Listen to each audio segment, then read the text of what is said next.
अपनी बंदी किसी और के साथ घूमे फिरे, वो झेल पाना भी एक बड़ी शिद्दत चाहिए। चचा लगता हूँ मैं तुम्हारा।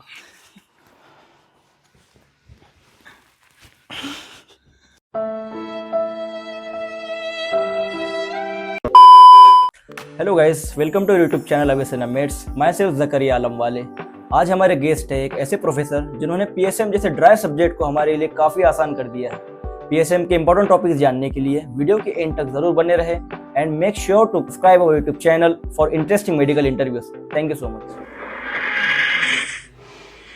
बहुत शुक्रिया जकरिया भाई बुलाने के लिए। Thank you so much sir. Sir आपके एमबीबीएस के 5 साल कैसे गुजरे हैं?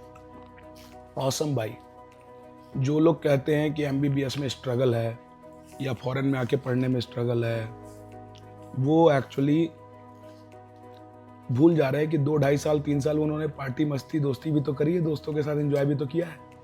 पढ़ाई का टाइम 1-2 साल है, 2-3 साल पार्टी है। तो एमबीबीएस औसम, मेरा तो बहुत औसम गुजरा था। दोस्त प्यारे मिले थे और अलीगढ़ मुस्लिम यूनिवर्सिटी के अंदर अगर आप ध्यान दोगे तो घासों में हर एक मौसम में अलग अलग रंग के फूल उगते हैं घासों में। बस आपकी वो आंखें होनी चाहिए कि वो आप उस ब्यूटी को देख सके।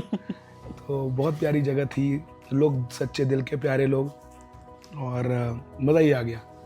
सर आफ्टर एमबीबीएस पीएसएम में रुचि कैसे पैदा हुई? पीएसएम में मेरी कोई रुचि नहीं थी।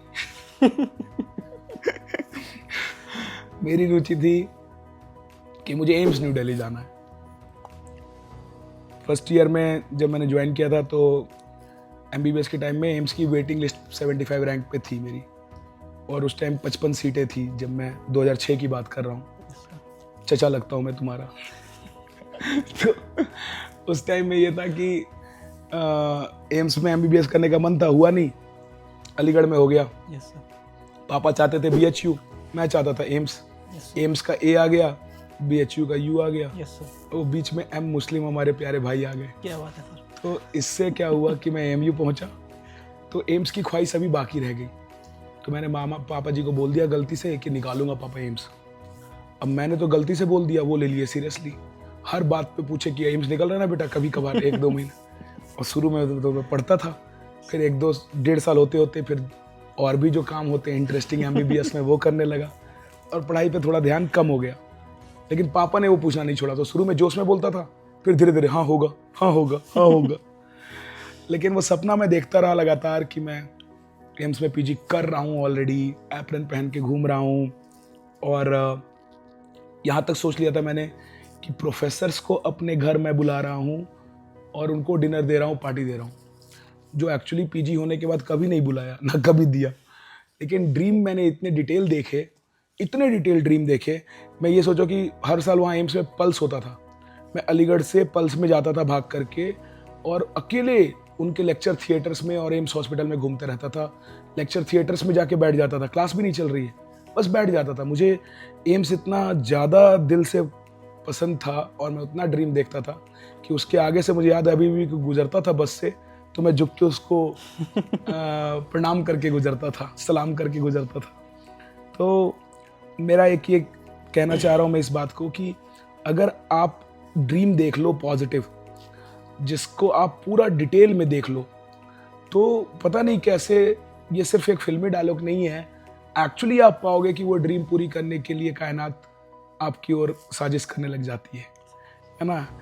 और मेरे साथ हुआ है, इसलिए मैं इसको और 100% कह सकता हूँ, क्योंकि मैं पढ़ने में लास्ट बहुत ज़्यादा अच्छा नहीं रह गया था 2-3 साल के बाद, बट क्योंकि मैंने प्रीवियस ईयर वगैरह बनाए थे तो एम्स हो गया।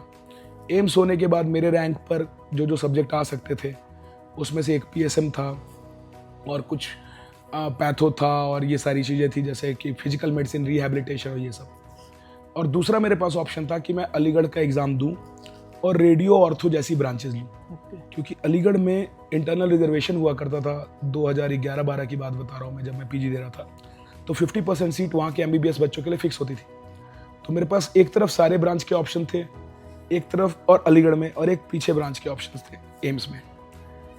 लेकिन अलीगढ़ में ना जाने का एक रीज़न कि वो जो ड्रीम देख लिया था, और दूसरा रीज़न कि एक थोड़ी बहुत बातचीत होती थी एक बंदी से, और वो बंदी वहाँ पे किसी दूसरे से उसका एंगेजमेंट हो गया। तो अब अपनी बंदी किसी और के साथ घूमे फिरे, वो झेल पाना भी एक बड़ी शिद्दत चाहिए। ओ अंकल जी, थोड़ा दिमाग थोड़ी कीटिया विच है क्या? कुड़ी कह रही सी मैंने प्यार कर दिया, मैं कह रही मेरे लिए वो सब कुछ है।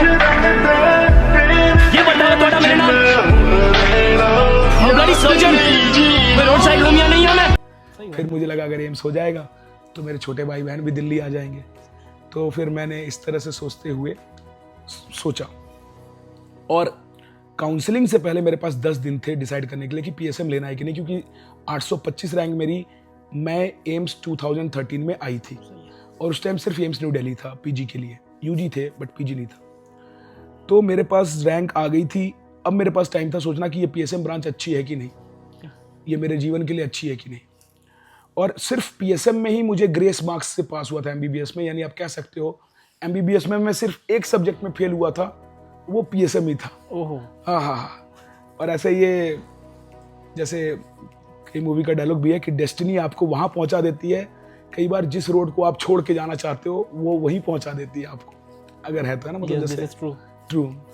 तो पीएसएम से मेरा अटैचमेंट तो ज़्यादा नहीं था, लेकिन मैंने उन 10 दिनों में जब फ़ोन बंद करके खुद से बात करी तो मैंने पाया कि मुझे लाइफ में क्या चाहिए। मुझे लाइफ में एक तो वहाँ पे ड्रग सोसाइटी थी जिससे हम लोग पुअर पेशेंट की हेल्प करते थे, तो मुझे किक मिला था। मुझे पता था कि हेल्प करने के बाद सच्ची खुशी मिलती है। तो मैंने ये सोच लिया था कि हम लोग कुछ एनजीओ का वर्क करके हेल्प करेंगे, कमाई भी हो जाएगी, और हेल्प करके अपनी सैलरी वगैरह तो ले ही सकते हैं, Yes, sir. उसको बढ़ा भी सकते हैं, सच्ची खुशी भी मिलेगी। और एनजीओ के थ्रू नहीं कमाने का, मैंने कमाने का सोचा था। पढ़ा करके मुझे पता था कि कोचिंग्स होती हैं, उसमें पढ़ाते हैं लोग, पढ़ा के कमाई होती है। मैंने सोचा पढ़ा लूँगा कमाई के लिए और सोशल सर्विस कर लूँगा सच्ची खुशी के लिए। अब बाद में मुझे आज पता चल रहा है कि पढ़ा के भी सच्ची खुशी मुझे मिल रही है, केवल सर्विस से नहीं। तो इस तरह से मैंने, अगर अपने किसी सीनियर से पूछता, किसी बैचमेट से पूछता, तो वो लोग कहते हैं कि पगला गया है क्या, पीएसएम ले रहा है, पकाऊ सड़ाऊ मेडिसिन। लेकिन किस्मत अच्छी रही, मैंने किसी से नहीं पूछा। और मुझे ये आपके लिए भी कहना चाहूँगा, सबके लिए, सभी दोस्तों के लिए कहना चाहूँगा कि ज़िंदगी के 2 फैसले हैं, शादी और पीजी, जो दिमाग से नहीं दिल से लेने होते हैं। अगर आपने दिमाग का ज़्यादा यूज वहाँ किया, क्योंकि ये आपके साथ ज़िंदगी भर रहेंगे, उम्मीद है ना। हालांकि पीजी ब्रांच भी चेंज कर सकते हैं और शादी में भी डाइवोर्स कर सकते हैं, बट फिर भी उम्मीद है कि ये आपके साथ ज़िंदगी भर रहेंगे। तो ये फैसले अगर आपने दिल से लिए तो आप जो काम करेंगे उसमें एंजॉय करेंगे, जो बंदी या बंदा चुनेंगे उसमें सच्चा प्यार करेंगे, क्योंकि वो डिसीजन आपका है, दिल से लिया हुआ है, तो आपको प्यार होने का चांस ज़्यादा है। और अगर प्यार हो गया तो किसी भी ब्रांच से आप बेइंतहा इज्जत और पैसे कमा सकते हैं। तो इसलिए मैंने दिल की सुनी, दोनों जगह दिल की सुनी है मैंने, शादी में भी और पीजी में भी। दुनिया की नहीं सुनी, क्योंकि दुनिया अपने थॉट आपके माइंड में घुसाती है। तो मैंने अपने आप से पूछा, आप भी वही करना, पीजी का डिसीजन लेते टाइम खुद से बात करना कि मेरे को ये चीज़ फ्यूचर में करते हुए मैं अपने आप को अगर देखूं 5-10 साल बाद, तो क्या मैं फ्यूचर में खुद को इस तरह से देखने में खुश फील कर रहा हूँ। मैं बहुत खुश फील कर रहा था एनजीओ का वर्क और टीचिंग में खुद को देख के। तो इसलिए मैंने ये ब्रांच चूज़ की रादर देन की ब्रांच के प्यार। ये मेरा मतलब out of the available options मुझे ये लगा कि ये चीज़ मुझे ज़िंदगी में खुश रखेगी, तो आमद हुई थी मेरे दिमाग में उस समय। वो बात की आमद नेचर ने डाली थी और शायद इसलिए मैंने लिया, मुझे अब ये लगता है। Yes sir.